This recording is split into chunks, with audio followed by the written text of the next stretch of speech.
This is the book of Revelation, chapter 8, verse 13. And I beheld and heard an angel flying through the midst of heaven, saying with a loud voice, Woe, woe, woe, to the inhabitants of the earth by reason of the other voices of the trumpet of the three angels which are yet to sound. First and foremost, I would like to say, Kala Yah Bashem Yahshua, Bashem Hakadash, the ones to the apostles and elders, great notes and Ruel. Peace, blessings, salutations to the hopefully to you brothers out to pushing the word and truth and sincerity. Shalom to you brothers, stay strong, pushing this quick lesson. And I want to speak on the fact that you're seeing a lot of shit going down with, or involving America, Russia, China. You see all these little skirmishes, whether they're fighting it out, or whether there's an underground, which there is an underground war that people ain't really talking about, because which of course you see Russia, Ukraine, that's that scenario right there, but people don't realize that there's Russia and America, they're actually fighting on a underground type level. Okay, even though you might not see it in the news, or sometimes they'll talk about it like, oh, Russia's pushing for this, America's pushing for that, for more sanctions, but it goes way deeper than that. Okay, these people are actually making even heavier moves on the underground, but they're not going to say it because they know that if they actually say it out loud in the news, they bring it out in the media, people are going to be afraid. Okay, people are going to bug the fuck out, and they want to keep it hush hush for the meanwhile. Okay, but the thing is that there's going to come a point in time where somebody's going to do something, somebody's going to make a rash move with it, which in my personal opinion, the rash move that's going to, the first country that's going to make a stupid move is going to be America. Okay, America's always the one that's instigating, man. But then America's always the first one to blame everybody else. He'll make a move, but then he'll blame it on the other side. Oh, we did it because look at what they're doing. They're killing their own people. They're doing this and that. I'll give you an example. The whole Saddam Hussein situation. Pretty much just saying they were blaming Saddam Hussein for him killing his own people, which is a bunch of fucking lies. Okay, Saddam Hussein was taking care of his people, but they were making that propaganda. Oh, look, he's killing his people. He's using weapons of what do you call it? Like toxic weapons, or damn, I forgot what they call it. Pretty much using a not disease warfare, but he was using toxic warfare against people, whatever, right? Which is a bunch of fucking lies, and that's when they made a move, like, oh, we gotta go help them.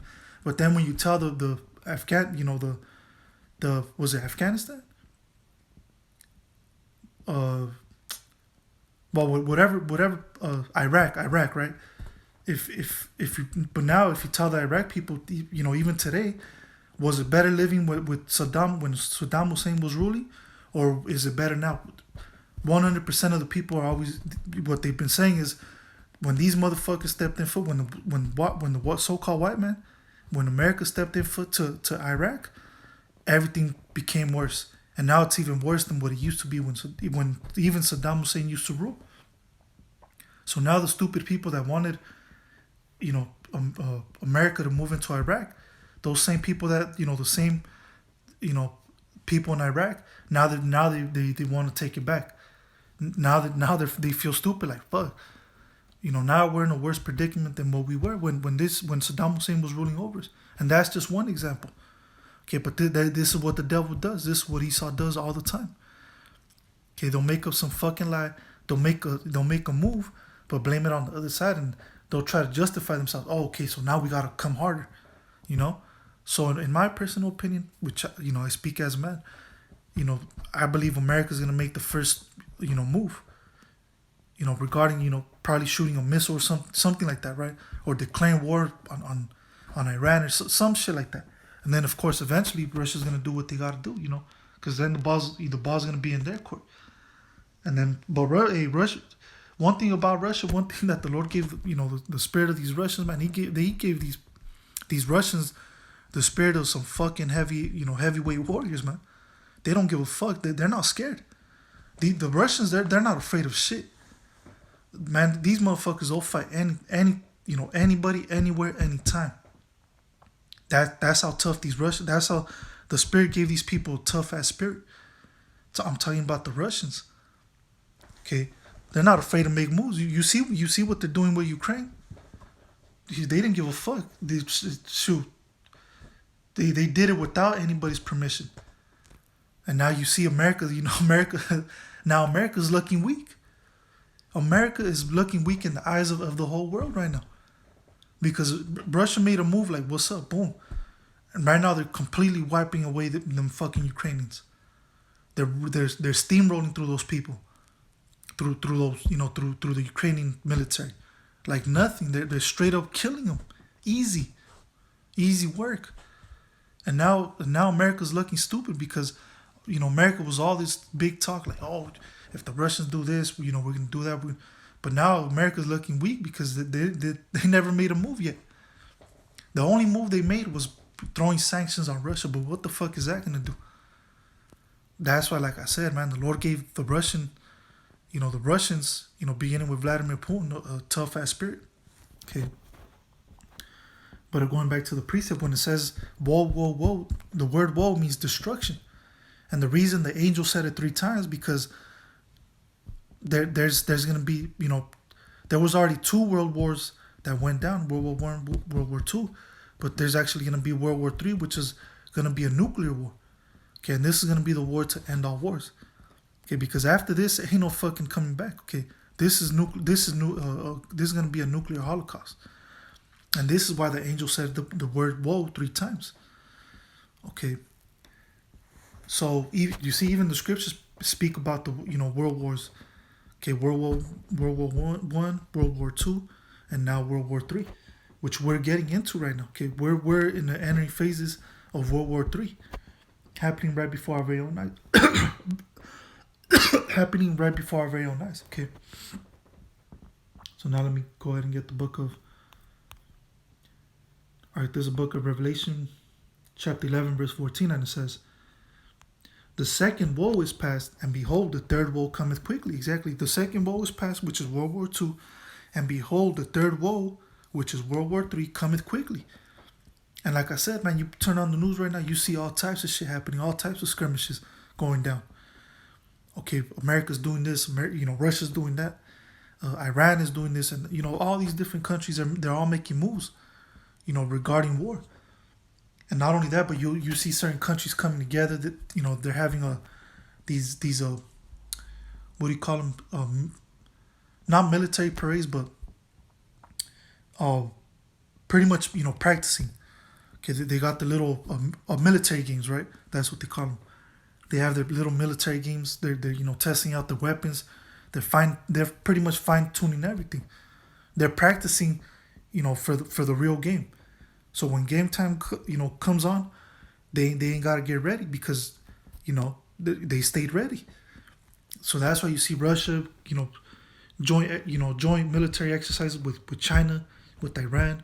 Then on the other hand, you see America joint exercises with England and Israel, right? So these countries, every single one of these countries are all making moves, they're all preparing themselves for this third woe, which the angel's calling, which the angel's saying here, right? The third woe, which is World War III. So the angel said, the second woe is past, and behold, the third woe cometh quickly. All right, so there you go. So now let me go ahead and get in the same book, but different chapter, Revelation 16, verse 12, and it says, "And the 6th angel poured out his vial upon the great river Euphrates, and the water thereof was dried up, that the way of the kings of the east might be prepared." Now this is talking about the Middle East. Okay, that's where everything's dried up. Everything's a desert right there. And that's where they're gonna come and meet up. Specifically, really Saudi Arabia. Okay, that's where all these countries, Russia, China, Iran, Turkey, then you have America, Israel, Canada, England, France, so on and so forth, Germany. That's where they're all gonna meet up. And that's where they're gonna be shooting missiles on each other. They're gonna be fighting tank wars and sending war helicopters and all this shit, right? Drone strikes. That's where they're all gonna meet up to fight at first. Okay, but then of course eventually, as everything goes, people always take, or someone always has to take it a step further, and you know how that goes, man. They call out the big boys, and which the big boys I'm talking about is the nuclear missiles, and you know how that shit goes. You know how that's gonna play out, okay? But so now let me go ahead and get the book of Joel. Okay, Joel chapter 2 verse 20, and it says, "But I will remove far off from you the northern army, and will drive him into a land barren and desolate." Now the northern army is talking about, what is the northern part of the world? America, okay, North America. So the northern army that is talking about here is really talking about the military, okay, the U.S. military, from whatever faction, okay. You have the Marines, you have the Navy, you have the Air Force, so on and so forth, right? The Navy SEALs. It says, "With his face toward the east sea and his hinder part toward the utmost sea," which that's, like I said, that's talking about Saudi Arabia. "And his thing shall come up, and his ill savor shall come up, because he hath done great things." Exactly. There's going to be a lot of dead bodies right there. And I could bring out the other precept, which I'm not going to bring out, but I'm just going to say it, verbatim, not word for word, but pretty much says how the Lord is going to have a feast for the birds. There's going to be so many corpses out right there in that part of the world. But of course, there's going to be dead bodies all over the fucking place. Here in America, but in this precept, in this case, it's talking about out there in Saudi Arabia.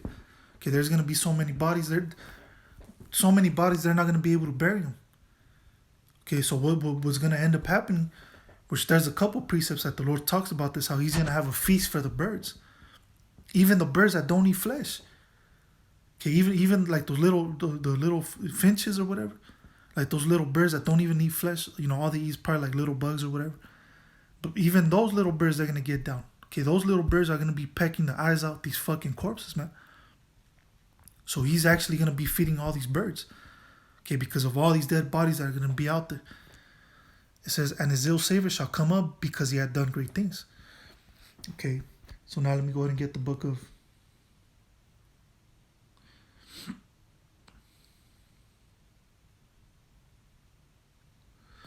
Okay, Revelation 16. Okay, back to Revelation 16. Verse 16, and it says, "And he gathered them together into a place called in the Hebrew tongue Armageddon," which in the Hebrew is Harmageddon. Which Harma means mountain or mount, and Gad means troops, or mountain of troops, right? So that's what the word Armageddon means, okay, mountain of troops. And that's talking about out there in the Middle East, like I said, specifically Saudi Arabia, because what John the Revelator saw, he saw so many troops out there that he compared it to a mountain.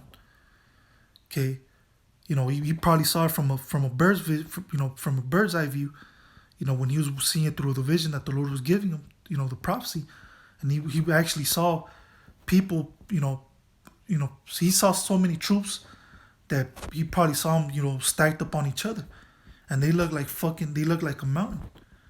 That's how many troops, there's gonna be out there. Because you gotta remember, there's gonna be American troops, Russian troops, Chinese, Turkish, Iranian, Indian, Israeli, Canadian, French, German, English, those African. Can't forget about the African nations.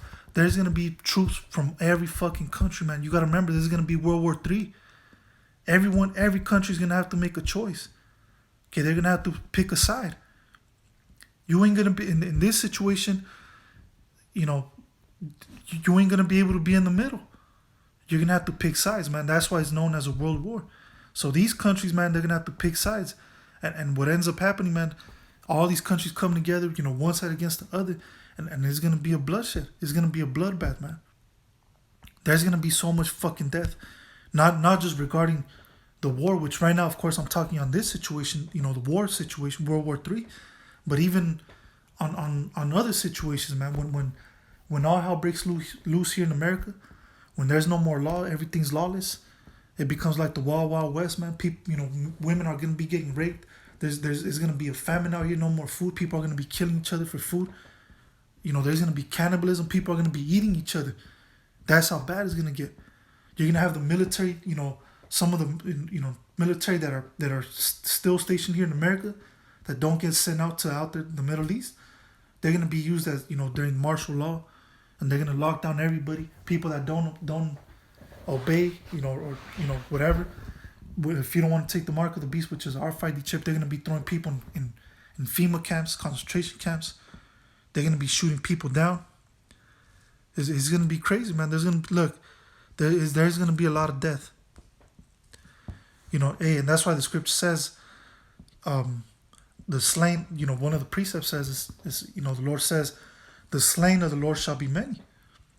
Okay, the word slain means pretty much to kill. Okay, the killings of the Lord shall be many. The slain of the Lord shall be many. So that's what it's coming down to, man. You got to remember, during the time of Noah, that was a cleanse. That was a cleansing time, because everyone was fucking wicked. Everyone was being a demon. The second cleansing is coming. Okay, the first cleansing was with water, which was with the flood. But the second cleansing is going to be with fire, which is with those ICBM missiles, the nuclear missiles. Okay, the nuclear holocaust. So you already know how, shit went down the first time during the time of Noah. So you already know how it's going to go down the second time, man. The Most High ain't playing no fucking games. Okay, he's coming back to kill. And even the other precept, even Yahweh Shai, think not that I come to bring peace on earth. I come not to bring peace, but a sword.